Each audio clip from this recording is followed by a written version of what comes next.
Fallon's was a pre-war department store in the Boston, Massachusetts area. Today, the only remaining descendant of the Fallon family, Becky Fallon, continues to run the only remaining Fallon store in the world. She is the proprietor of Fallon's Basement in Diamond City. Hello.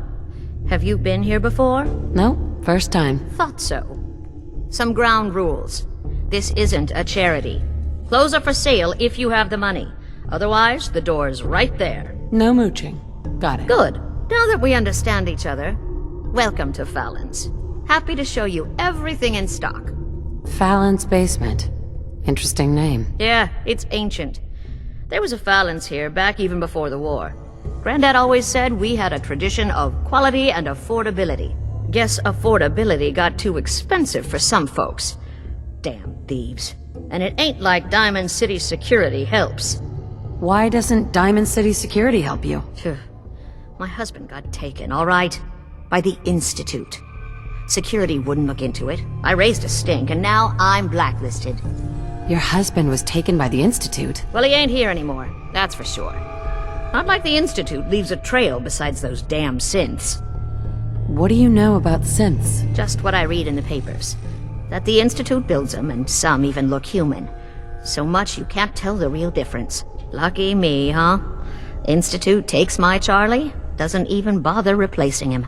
We can deduce that the Fallon name is hers and not her husband's, since she talks about her grandfather being a descendant of the original Fallons. It's also likely that her husband Charlie just up and left, and that he wasn't kidnapped by the Institute, because the Institute almost always replaces their kidnapped victims with synth replacements, and in this case they did not. The only other history we know of Fallon's before the war comes from Eddie Winter. He and two other associates, Rodrigo Palomar and Mackie, tried to rob diamonds from Fallon's department store, but they failed when Rodrigo tripped an alarm, leading to the arrest of Mackie. As punishment, Eddie Winter gave Rodrigo's cut of the diamonds to Mackie. Fallon's is likely named after the real-world department store called Fallon's. Fallon's was founded in 1909 by Edward Fallon in Boston, Massachusetts. There it grew, and over the span of 100 years it became a Boston landmark with over 20 locations. Sadly, during the Great Recession of 2008, the company did not fare well, and eventually it went bankrupt, closing all of its stores. One of the most famous locations was Fallon's Basement, which sold more affordable clothing than they typically did at the other Fallon stores. Today, Fallon's Basement only exists as an online retailer. In the Fallout 4 world, Fallon's had 5 Massachusetts locations that we know of. Fallon's Basement, active today in Diamond City. Fallon's, which is still manned by a robot in the General Atomics Galleria. Good evening. Can I help you with anything, sir? What do you have for sale? Not much, I'm afraid. Our suppliers are dreadfully late, and it looks like most of the appliances have rusted. But I could offer you jewelry, clothes, perhaps some housewares. I've got a few minutes to browse. We have an excellent selection of merchandise. At least we used to. There's also a Fallon's in the basement of Faneuil Hall, which today is inhabited by super mutants. There was a Fallon's in Concord, and there was also a Fallon's in Monsignor Plaza. But their flagship location was Fallon's department store in Roxbury. Today, Fallon's department store is overrun by super mutants. If you fast travel into Fallon's department store, you appear right in the middle of a group of super mutants. There are a whopping 3 super mutants at least who are super mutant suiciders and immediately begin to charge you. This is a great place to farm for mini nukes, because if you kill them before they detonate, you can reclaim the mini nukes for your own use.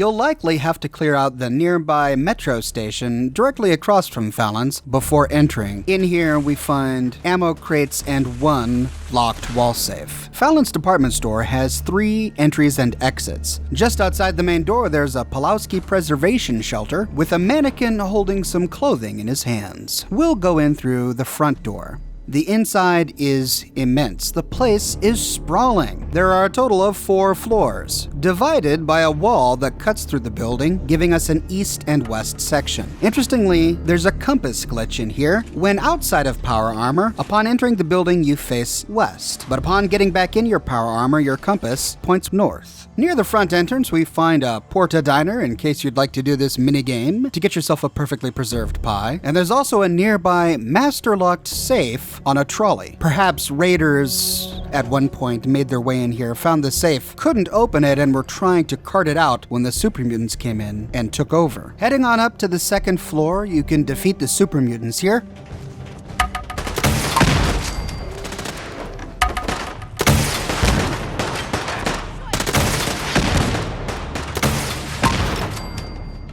And then through a hole in the wall, we find the kitchen appliance section of the department store. To continue exploring the second floor, we leave the kitchen appliances section and go through a door to the second division of the department store. The third floor is partially collapsed here and blocks your path, forcing you to go around. To the left, we find an old public telephone center, and to the right, you can find a first aid kit next to a raider corpse. Because I had come here previously, the raider corpse has since decomposed. Immediately to the left, we find the bath section. Here, you get attacked by 3 rad roaches, and in my game, I then got attacked by 2 super mutant hounds. I'm not sure if this is a scripted event or if they had been tracking me since I entered. On display are toilets, sinks, wall-mounted mirrors, showers, and even bathtubs. Strangely enough, we find a skeleton in one of the bathtubs. I guess one of the shoppers decided to hop in for a bath to test the tub out himself when the bombs dropped. Through a hole in the wall, we spy something on the other side. You can access this by going around and unlocking the employees-only novice-locked door. Inside, we find a first aid kit on the wall and a boxed model robot, which I had already looted previously. The terminal here does not have a story, but it does allow you to access the Protectron, allowing you to turn it into a temporary companion. Back out and continuing along, to the left, we find the women's bathroom. Here we only find toilet stalls and the skeleton of a woman lying on the floor. What a place to die. Back out and to the left, and we find a little cafe. This must have been a rather pleasant spot before the war, but now it's strewn with half-eaten corpses and bleeding bags of meat. Continuing around to the left-hand side, we find the men's restroom. One of the stalls is booby-trapped with a bomb. You also must disarm a tension trigger to loot the box. Heading down the escalator, we come to the second section of the first floor. This is also where we find the second entry. Immediately in front of you leads us to female bathroom number 2, where we find a first aid kit.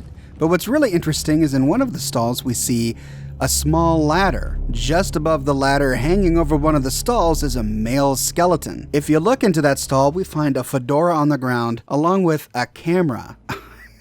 I guess from this we're supposed to gather that this was a peeping Tom spying on one of the women going to the bathroom, which is a pretty nasty thought. Out and to the right, we find a hole in the wall. This leads us down an employee hallway to another hole in the wall, which brings us to an office space. Nothing much in here, but an advanced locked safe on the floor. Heading out this door leads us to a clothing department, guarded by more super mutants. This apparently sold both male and female clothing, if we can believe the mannequins on display. The door right across from us is the changing room. There are 3 changing stalls here, one of which has a male and female skeleton inside. The furthest door is locked with a novice lock, and inside we find a stealth boy. This, again, is rather disturbing. Why would a stealth boy be in a changing room? I guess the previous owner would use stealth boys to hide invisibly while people came in and changed. The dried old blood on the wall hints that this person might have gotten caught.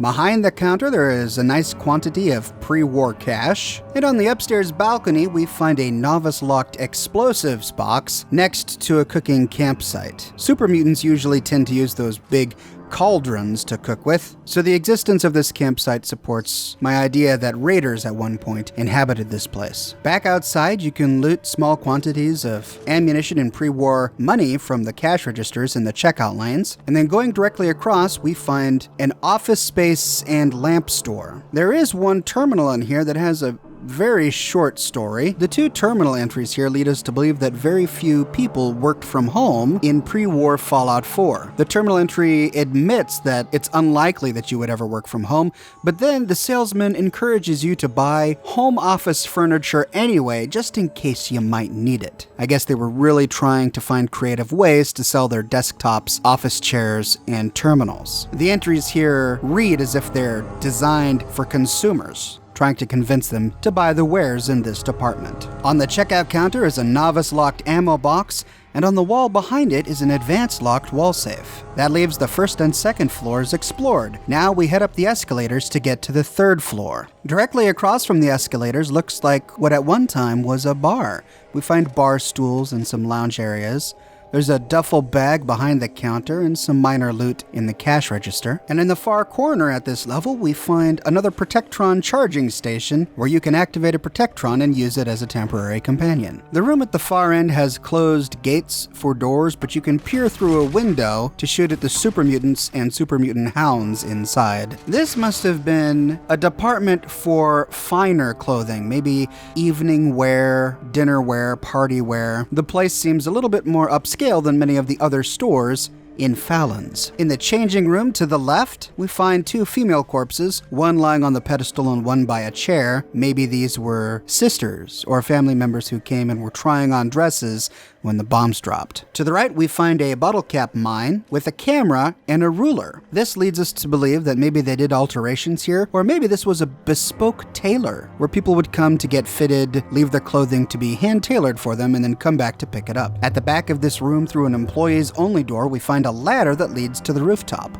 We'll come back and explore this in a minute. In the middle of the room is a separate septagon-shaped room. Inside, we find a copy of La Coiffe lying on the table, which grants us access to the Megaton hairstyle, a hairstyle that absolutely no one ever uses. And it's in this room that we find the steamer trunk with randomized loot. This leaves only the basement to explore. Heading down the escalators, winding all the way to the bottom, we come to the basement, where we find the last few remaining super mutants. Here is the third and final Protectron charging station. To have 3 Protectrons in here would be really handy for a squishy stealth character. I'm going to be keeping this in mind for my new railroad playthrough. There's an expert locked wall safe near to a chemistry station down here. It's strange that they would have a chemistry station down here because this is actually the jewelry store. Here we find watches on display, and it's likely here where Eddie Winter and his gang stole the diamonds. Behind the counter, we find a large master locked safe, and right next to it, on one of the displays, we find a rail sign pointing to the right. If you crouch down and look to the right, you find a button.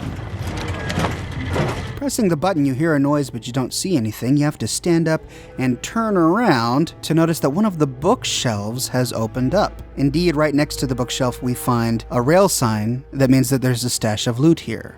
So, what could possibly be in this hidden secret room? We will leave that for another video, because there is a relay tower that brings us to this room, and I don't want to spoil it here. I'm going to save that for a future episode. Back up top to the 3rd floor, in that employee room, we can climb the ladder, which leads us to the roof of Fallon's department store. We emerge in a workshop area with a fusion reactor. We can loot the fusion core, and then down the steps is a little rooftop cafe, guarded by one super mutant butcher.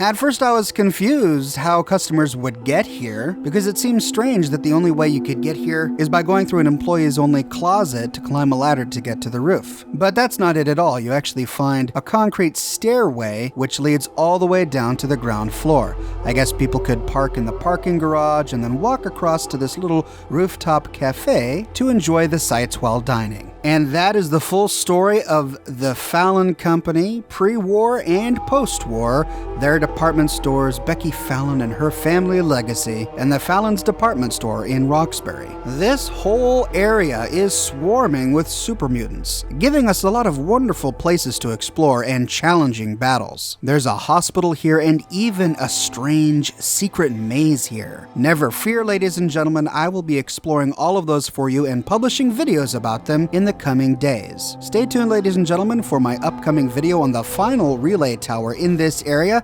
Be sure to subscribe so that you get notified when I publish that video. What are your thoughts on the Fallon family business and its real-world counterpart? Leave me a comment in the comment section below.